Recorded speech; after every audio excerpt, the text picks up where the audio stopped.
जय श्री कृष्णा मित्रों, कैसे हैं आप लोग। उम्मीद करती हूँ आप लोग अच्छे होंगे और अपने जीवन में निरंतर आगे बढ़ रहे होंगे। तो दोस्तों, आज बहुत ही सुंदर सी कथा आप सबके लिए लेकर आई हूँ जो बजरंगबली से जुड़ी हुई है कि कैसे उन्होंने अपने भक्त को एक भारी मुसीबत से बचाया और उसके जीवन में खुशियों की बहार ले आए। तो दोस्तों, कथा को पूरा सुनिएगा। कहानी कहिए या कथा कहिए, एक सच्ची घटना से जुड़ी है।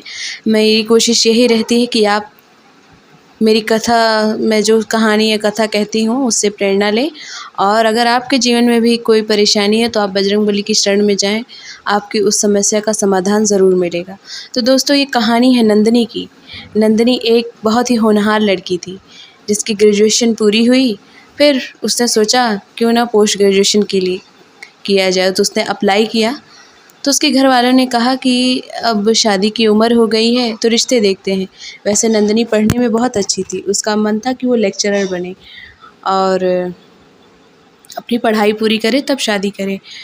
लेकिन घर वालों को उस समय एक उसकी बुआ थी, उन्होंने एक अच्छा लड़के का रिश्ता ले आए। लड़का इंजीनियर था और अच्छा परिवार भी था। तो सबने कहा शादी कर लो, उसके बाद पढ़ाई करना। नंदिनी का उतना मन तो नहीं था, लेकिन माँ बाप, उसकी और छोटी 2 बहनें थी, तो उसने सोचा कि अभी इनकी भी शादियां करनी है और एक शादी में कितना खर्चा होता है आप सब जानते हैं, वो भी लड़की की शादी में। तो नंदिनी ने शादी के लिए हाँ कर दी। कुछ ही दिनों में उसकी शादी हो गई, सब कुछ ठीक था। वो अपने पति के साथ रहने के लिए दिल्ली चली गई और समय गुजरता रहा। शादी के 1 साल हुए, उसे 2 जुड़वा बेटियां हुई। थोड़ा उसे टेंशन भी हो गई कि बताओ, एक बेटी को तो लोग मतलब एक बच्चे को पालने में इतना खर्चा होता है, 2 बेटियां। फिर उसने सोचा माता रानी की जो इच्छा है, वो माता रानी पे बहुत विश्वास करती थी। उसकी दोनों बेटियां धीरे धीरे बड़ी होने लगी। उसकी दोनों बेटियां जब 2 साल की हो गई तो नंदिनी ने सोचा क्यों ना मैं अपनी पढ़ाई को पूरा करूं और किसी जॉब के लिए देखूं। नहीं तो एक पति तो उसका अच्छा खासा कमाता था, लेकिन दिल्ली जैसे शहर में आप कितना भी कमाएं या कम ही पड़ जाता है। अभी महंगाई आज की जितनी है तो पैसे तो कम ही होंगे। तो उसने अपनी पढ़ाई पूरी की, पोस्ट ग्रेजुएशन पूरा किया दिल्ली से ही, और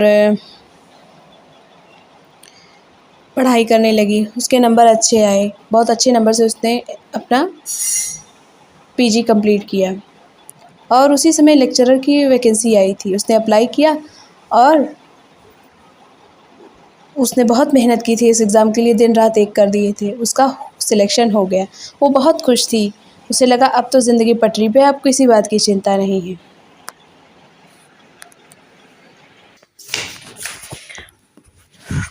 सब कुछ ठीक था और वो अपने कॉलेज जाने लगी।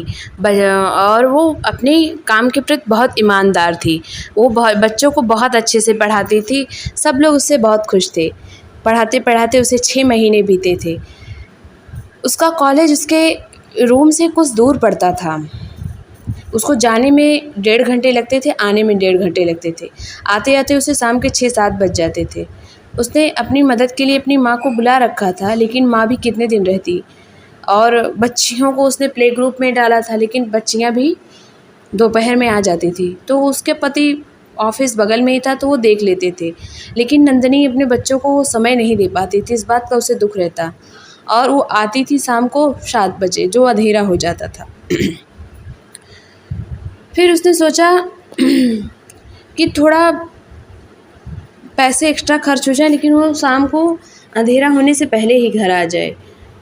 वो शॉर्टकट लेने के चक्कर में पड़ गई। उसकी 2-3 सहेलियां थी जो उसी के कॉलेज में पढ़ाती थी, उन्होंने उस शॉर्टकट बताया था। उसने सोचा क्यों ना मैं भी शॉर्टकट से चलूं। फिर उसने एक रिक्शा किया और कहा कि भैया आप इसी टाइम मुझे छोड़ दिया करिए। जाते टाइम तो बस से चली जाती, आते टाइम वो रिक्शे से उस शॉर्टकट रास्ते से जाने लगी।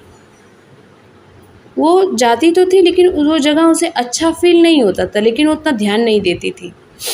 थोड़ा जंगली एरिया पड़ता था, उसने ध्यान नहीं दिया। लेकिन वो उसके स्वभाव में धीरे धीरे बदलाव आने लगा अब वो किसी से ज़्यादा बात नहीं करती, अपनी बच्चियों को भी वो पसंद नहीं करती थी, पति से भी बात करना नहीं पसंद करती, जबकि उसका पति बहुत ही अच्छा था।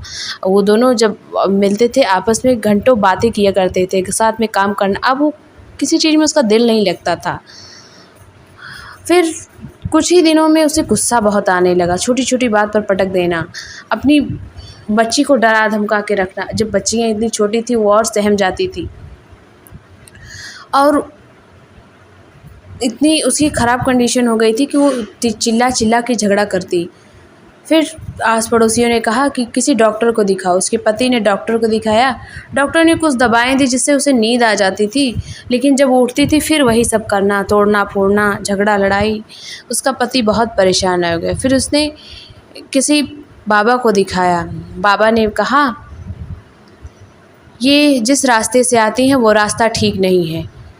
और हुआ भी यही था। नंदिनी जिस रास्ते से आती थी वहाँ कुछ निगेटिविटी थी जो उसके पीछे पड़ गई थी, और उसके बदलते स्वभाव का भी वही कारण था। बाबा ने कुछ मंत्र वंत्र पढ़े और उससे पानी छिड़का, थोड़ी वो सही हुई।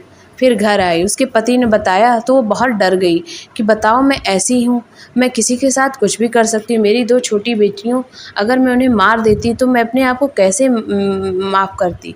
अब पहले ही मैं कर चुकी हूँ। मैं वो अपनी बेटियों को लेना नहीं चाहती थी, कहीं मैं फिर से वैसी ना हो जाऊँ और इन्हें कुछ नुकसान ना पहुँचा दूँ। वो गेट के बाहर बैठी रहती। जब तक उसका पति ऑफिस से ना आ जाता तब तक वो अंदर जाना नहीं पसंद करती। मतलब पसंद से बढ़ के उसे डर रहता कि कहीं मैं कुछ पहले जैसी फिर ना तोड़ने फोड़ने लगूं या वो आत्माएं मुझ पर अटैक न कर दें। अब ये डर उसके अंदर बैठ गया। वो अपने कॉलेज भी पढ़ाने नहीं जाना चाहती थी। उसका पति बहुत समझाता लेकिन वो नहीं जाना चाहती।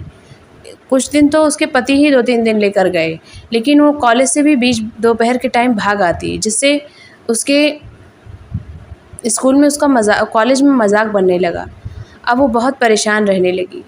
फिर उसकी मम्मी ने किसी बाबा को दिखाया तो उन्होंने कहा हनुमान चालीसा पढ़ना शुरू करे तो हो सकता है उससे आराम हो। उसने ऐसे ही बुक उठाई और हनुमान चालीसा पढ़ने लगी। उस दिन वो इतना रोई, इतना रोई, इतना रोई। उसने कहा बाबा मेरे 2 छोटी बच्चियां हैं, मेरे पति हैं, मेरी पूरी गृहस्थी ही ख़राब हो जाएगी। और वो रोते रोते सो गई।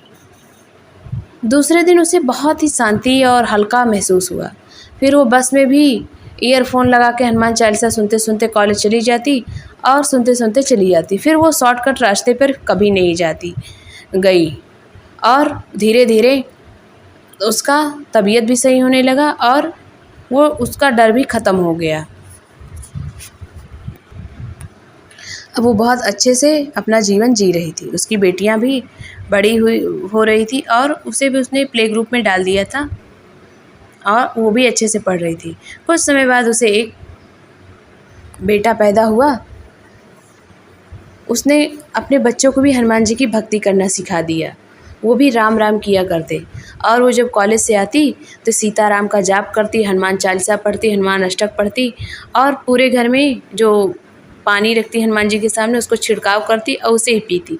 धीरे धीरे उसके घर में सब कुछ ठीक हो गया और वो हनुमान जी को अपना गुरु मानकर उनकी पूजा करने लगी और सबसे कहती जो भी परेशान होता कि हनुमान जी की पूजा करो, हनुमान जी को हनुमान चालीसा पढ़ो, सब सही हो जाएगा। उसके जीवन में खुद हनुमान चालीसा ने बहुत बड़ा असर दिखाया था। तो दोस्तों ये कथा आपको कैसी लगी कमेंट बॉक्स में ज़रूर बताइएगा। पसंद आई हो तो कमेंट बॉक्स में जय श्री राम जरूर लिखिएगा। चलिए मिलते हैं एक नई कथा कहानी के साथ। तब तक अपने परिवार का ध्यान रखिए। जय माता दी, जय श्री कृष्णा, सीताराम, राधे राधे।